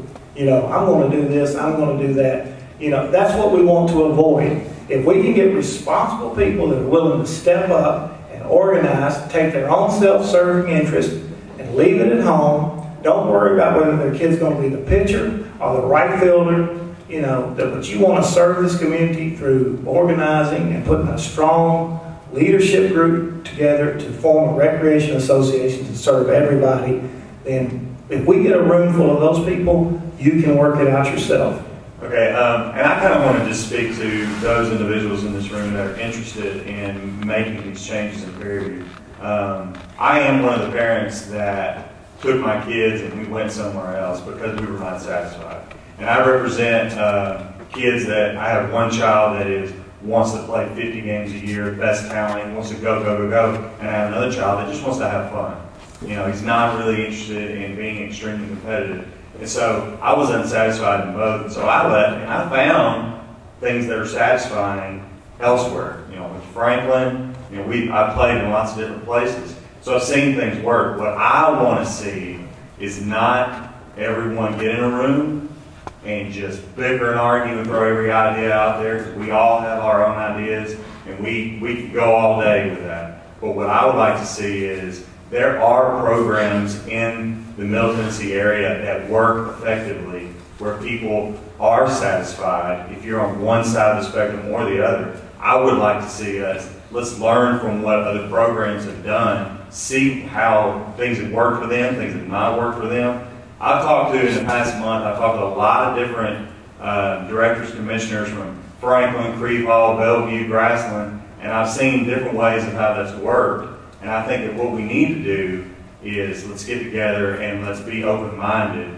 Let's talk to some other individuals about the best way to go about doing things and then see how that fits Fairview. One thing I do know is Fairview doesn't have the numbers that a lot of these other groups have. So it's going to take time. I believe that if we do implement something and we do have a board and we try to make changes, it will take time. But if you implement something right, and we learn from the mistakes of others, the program will grow. We will have numbers. And when you have numbers, you can do way more things to accommodate a lot of different people. So I would like to see that. I understand. And, you know, and you'll have the opportunity to do that, because I'll compare Fairview to Nolensville. We've done that a couple of times tonight. Fairview has 2 elementary schools. Nolensville has 2 elementary schools. Fairview has a middle school. Nolensville has a middle school. Fairview has a high school. Nolensville is about to get a high school. Fairview has 200 boys playing softball. Nolensville has about 600. Baseball. My point is that they've got a great program. Everybody plays in it, and it works. You know, they've got a huge soccer program. They got one of the biggest youth basketball programs, you know, in the county. Everybody wants to play basketball in Nolensville. Girls softball is struggling, but girls softball is struggling across the county. You know, they're Nolensville Panther. What is their football team? Panthers. They have a great turnout for that, and they also have an off-season flag football season. They have a flag football league that they do in the spring and summer. You know. So there are communities within Williamson County that are doing it right, you know. And I want to say this about this staff. This staff would be a good sounding board because, let me tell you, they're completely neutral. Nobody on this staff lives here. Nobody on this staff has a child playing here. What they're going to do is be open-minded and help guide this process But we don't want to make those decisions. We want the parents and the people that are going to step up in leadership roles to make them. And I'm telling you, it's going to be awful if this community can't pull this together. And I'm just challenging you right now to, step up and do what's right. If everybody has there are a lot of children in this room right now. You're here because you care about them and you support them. So, let's get this working. Let's get it together. Yes, ma'am. A lot of I think you're going to see the interest that you're looking for. There, you can see as the baseball teams came in tonight when they got out of practice, and our all-stars are playing for the championship tonight in the districts. So there's a lot of interest in the baseball. One of the questions we have, though, is as far as the facilities, how does that work when we partner with your staff for the facility use? Obviously, we would run the recreational games through that facility, but would there also be opportunities to run tournaments and things like that to raise money? Because that's one of the most effective ways to raise money. And I know you do that in other parks like Fly, because we play softball tournaments down there and things. How does that work? How do we use the facilities more? Because ours don't get used as much as some of the others, so we could use that. Go ahead. Great question. How we do that is we have an application. Use Fly Park example. No, I'll tell you what. I'm going to use Grassland. Grassland Athletic Association example. They run some of the greatest baseball tournaments out of that park. Right? What they do is they ask us by application, by ambulance, saying, "Hey, can we have this baseball tournament?" We run it through their parks board, and they say, "Yeah, we're ready to do this." And then we charge them. We waive fees, like a field fee. We charge them per team because you're having outside county teams come in to play in a county park. So we make a very nominal fee, and then they get concessions and then also fees from teams. So it's a very easy process, but there is a clearinghouse to do it. So that way we know that the board knows exactly what's going on out there, as so as we know exactly what's going on there. Yeah, our intention is for our parks to be full every weekend. One of the things that hurts us as recreators is to see the facilities underutilized. So if you have your board and you want to host tournaments, then you can host them. But we have a procedure that we have to go through. One of the things that we have to protect the county against is misuse of funds.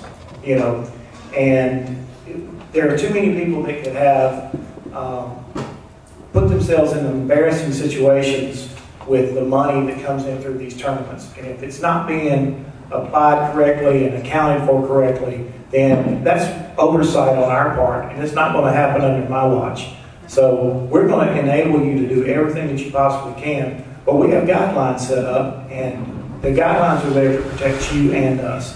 But we'll do everything that we can to make sure that every tournament you want to have, whatever organization you want to play in, teams, wherever you want to bring them in from, however you want to set the programs up, we're going to work out ways to say yes to that rather than ways to say no.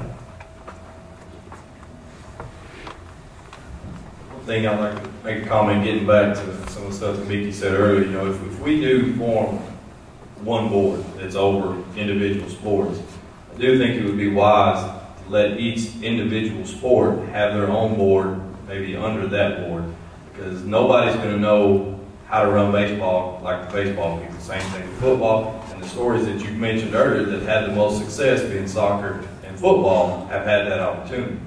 Not to say the overall board can't work and can't be effective also, but when you have those individual boards, that way they have autonomy in ruling their sport, and you don't have that overlap at that point. You're right. Gary mentioned that earlier.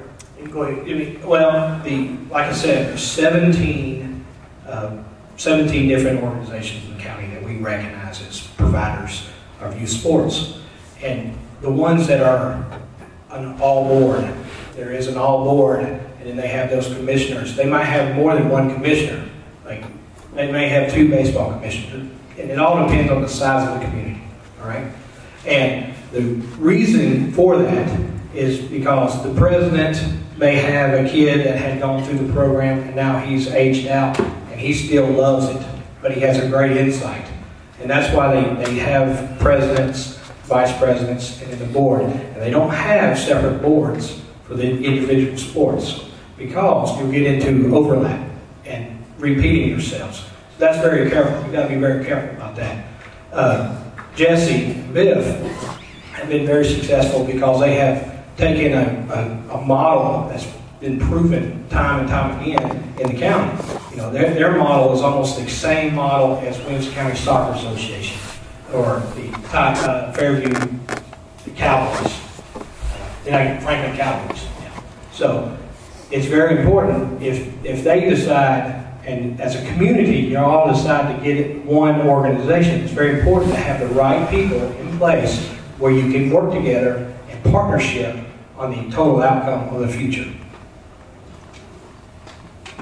I would agree with that from that standpoint. I guess my concerns would be anytime you form something different and you put one person as commissioner, I just think that sets itself up. If you happen to get somebody that doesn't have the best interest of everybody involved, you're setting yourself up for failure. So if you want to have one commissioner, that's fine, but I still think it'd be wise to have a board that helps them make that decisions for those sports rather than just having, and that's a lot of responsibility for one person. I mean, hey, Ron's had a lot to do. I mean, I don't want his job. I mean, that's a lot he's had to do to keep up with everything individually. I mean, if you had those split up into each individual, it'd be a lot less responsibility, and that way you spread that burden around and can get every idea from everybody. When you say commissioner, though, he's just talking about a figurehead. You have to have somebody that's the shot caller, but he's calling the shot after it's run through the checks and balances of 2 or 3 other people that are assigned into those categories. So, you know, you have in baseball, for example, you would have your baseball commissioner, but you would also have your baseball assigner that would have a say-so. You would have your baseball head of umpires who would have a say-so. And the grounds person and all that. So that's your board for that particular thing. It's just the chairman is the spokesperson. And just to give a little bit of insight on how we work, we actually have an 8-member board. I'm the director, and then there's 7 other board members. I get a chance to speak to them and to say this is what I think is going to be in the best interest of the program. But those 7 people are the ones that are out there doing all the work in the community. They also get their own vote. I don't actually vote on my board. So I just direct. I just say, hey, this is what I think is the best idea. This is why. And usually put it together in a logical format where people can, sometimes they agree with me, sometimes they disagree with me, sometimes they vote the way I think they should in favor of me, sometimes they vote against me. And the program works very well that way. My personal opinion, and I think that it would be beneficial for each sport to have their own individual board that was configured somewhat in that manner, because there's too much work. What we do on the Titans, it's year round. I mean, we do sponsorships. We're out constantly putting together fundraising programs, and we do have some overlap in every one of these sports with board members. But I think there's a way, like what you said earlier, we can effectively put together strong leadership in each one of those individual areas that can be the most effective, because it's a year-round job on top of trying to do my real job. Well, we can stay here all night, we can talk about all this, but let's kind of circle back to this. If you know of somebody that's not here tonight, that you think they would be a good, strong leader to put into consideration to fill a role in this newly created rec association, take a form, get it to them, get them to fill it out, take it over to the rec complex and drop it off. We can resume this conversation once we get the names of the people that are interested in participating, and that's when you start hammering out, how you're going to set this up. And you can either walk away from it disgusted, or you can walk away from it saying, this is a good idea, this is what we're going to do. I hope that it's not going to be one of those things, where you're not going to be able to pull this together, because why can this community not do it when 17 other associations do it? You just don't want to be that one. You don't want to be that community. We're giving you an opportunity to do this for yourself. Control this the way you want it to be controlled. Move it in the direction that you want to see it moving.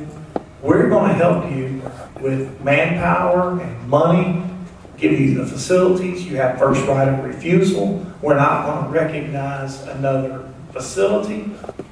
We're not going to recognize another facility, any competition for use of the facility. You're going to be the ones that are going to be using the county property to provide these services for these kids. So it's going to be up to you to do it, Gary. And I think it can be done, because we can certainly help you do that without question. I just want to make sure I understand. If, let's say that we were able to get enough interest in one sport, but not any of the others, is this something that the county will allow a board to do that one sport, and the county will continue to do managing of the other sports? I'm willing to start anywhere. Okay. So the answer to that is yes. But the thing that I hope would happen is if you start baseball, let me just be real honest with you. Sometimes it's not good to just concentrate, on the boys. The girls get left out a lot. When you look at the equity around Williamson County on how fields are allocated, one of the reasons that girls sports can't grow is because they get the worst times. We're going to have all the boys practicing, and then the girls get to go over here and do this. It's just wrong. There's nothing right about that. Now, I'm not trying to be pointing anything out. I'm just saying that if you're going to do this, why can't you do it and put the same emphasis and enthusiasm behind doing it for the girls just like you would for the boys? That's just all I'm saying. I think it's important that we don't single out any group over any other, because that's just not the right way to do it. Yeah. And if that happens, then what happens is then you start getting into scheduling conflicts with the facility. So it's best to just put it all under your umbrella and take care of it, because if it starts getting piecemeal, that won't work. It's just my concern is Fairview is always not going to have the numbers that the other towns do. So you're not going to have a board for every single sport. That is a lot of people involved. And so my concern is that there may be some other sports that just don't have enough individuals that are willing to step up and do that. So I was just trying to figure out exactly what we were dealing with on if we do run into a situation like that. Well, once again, it's going to be one of those things where I think that what you have a lot of times is, once you have a successful organization, the children will start playing in other things. They're not just going to focus on one sport. We have a lot of that going on these days anyway, where they're channeling kids just to play one sport, just play all year round. That's fine if that's the direction that you choose. But those are the real serious athletes. The average family just wants their kids to get out there and be healthy and participate, do something with their kids and their friends, and enjoy the time with the family. So I think that if you get started doing this again, once again, it'll come naturally. I think these things will evolve from season to season. You'll get excited. We're going to put the bats down. Now we're going to put on the football pads. We're going to take the football pads off. We're going to start dribbling dribbling the basketball. So that's one of the things that you look forward to as you transition from sport to sport. Because I'm telling you, I'm sitting up here going all over the place because I have to transition so much every day that, it's wonderful that I can keep the difference between a basketball and a tap shoot, because we do everything in between. But that's what I do, and I have a passion for it, and that's what they do. We got professionals in Parks and Recreation that are here to help you do anything that you want to do. But all we want to do is just give you a nudge and let you do it for yourself. And then you can rely on us for all the support that you need for the things that you can't get done yourself. But I want you to seriously consider, giving it a try. So it's going to be really simple. We'll wrap this up. Anybody that wants to participate, I've already told you what you need to do to be able to do it. If we get 20 or 30 of these applications, for lack of a better word, Gary and his staff will contact everybody, and you'll get together. And I'll go ahead and say it right now. If Gary can negotiate the forming of a facility, athletic association in Fairview, we might need to send him to the Middle East and let him work out, what's going on over there. Because even though we have a lot of good intentions, there still seems to be that unsurety, about, what is it going to do, and let me just end this by saying this. I don't want to see anybody leave Fairview unless it's just what you feel like you have to do. Stay here in Fairview, create something different. Be on the front end of that. And Bubba and Ricky can get up here and tell you that, 20 years ago, Fairview didn't have near the population that it has now, but they probably had 3 or 4 times the kids playing sports. Is that right? Yes. It's just what happened, So let's get back to doing it, because once again, you have 2 elementary schools feeding. You have 2 elementary schools feeding a middle school, and that middle school feeds a high school. And that's a lot of kids. How many kids are in an elementary school, Ricky? Got 2 elementary schools. About 523 and about 500 each. High school has over 700 kids, so middle school about that. So we got a lot of kids out here. And there you have it. So it's in your hands. So I appreciate everybody being here tonight. Thank you so much for stepping up. Oh, okay. I'm sorry. Okay. I've been on commission for I don't know how many years. I think this is the first that we've seen Parks and Rec come out here in years. So Gordon's trying. Okay, guys, he's trying. So let's help him and let's help each other. That's all I got to say. And I'll wrap it up. Thank y'all. Anybody got a question? Yeah. Oh, Jeff. Well, you mentioned Jeff. Before we take this question, Jeff Boyette, we need to give him a big round of applause for coming and sharing his wonderful facility with us tonight. Jeff, thank you so much for doing that. Okay, question. Okay, sorry.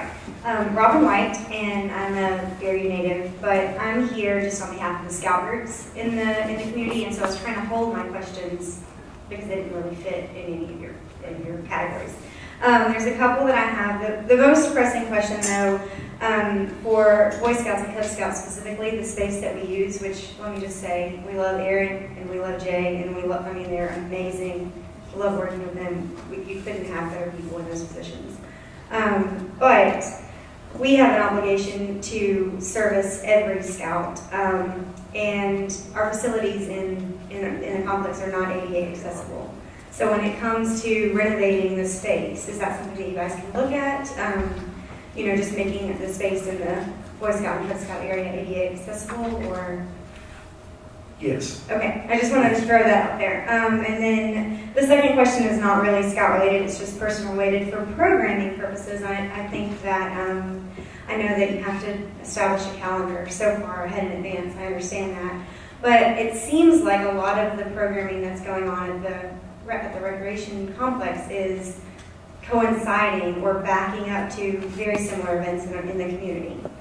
One that comes to mind recently is there's a car show, like an antique car show coming up on the 11th, which is the second Saturday of the month. And, I don't know how many people in your programming department know the community very well, but there's a car show every first Saturday of the month, just in the community. And so that's something that the programmers can kind of collaborate on, looking at what's going on already in our community.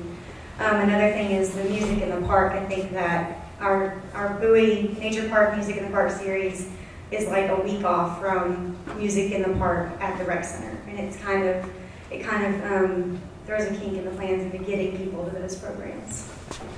So I didn't know. You bring up a good point. I mean, this lady over here that left, she kind of brought that up. And we can figure out a way to kind of get back and forth with the city to make sure that we're not, piling up events that are similar in nature. So, maybe what we could do is look at establishing a calendar. The Chamber of Commerce is trying to do that right now. So we know what events are in the city, so we're not fumbling over each other. But the Chamber is trying to do that right now. Yeah. Wayne, you can wrap it up for us if you want to. Thank you, and I just want to let you know, Gordon, I do appreciate it. You and I have had several conversations, and I thank you for including the City of Fairview in the Parks and Rec. We haven't had that in the past, and you and I have had 2 or 3 meetings already. So I just want to thank you for having this organized tonight, and we appreciate you very much. Well, you're very welcome. Okay, listen, that wraps it up. I appreciate everybody being here tonight, and the staff will be around for a few minutes. If you've got particular questions on programming, athletics, or anything, they'll be glad to stick around and help you with that.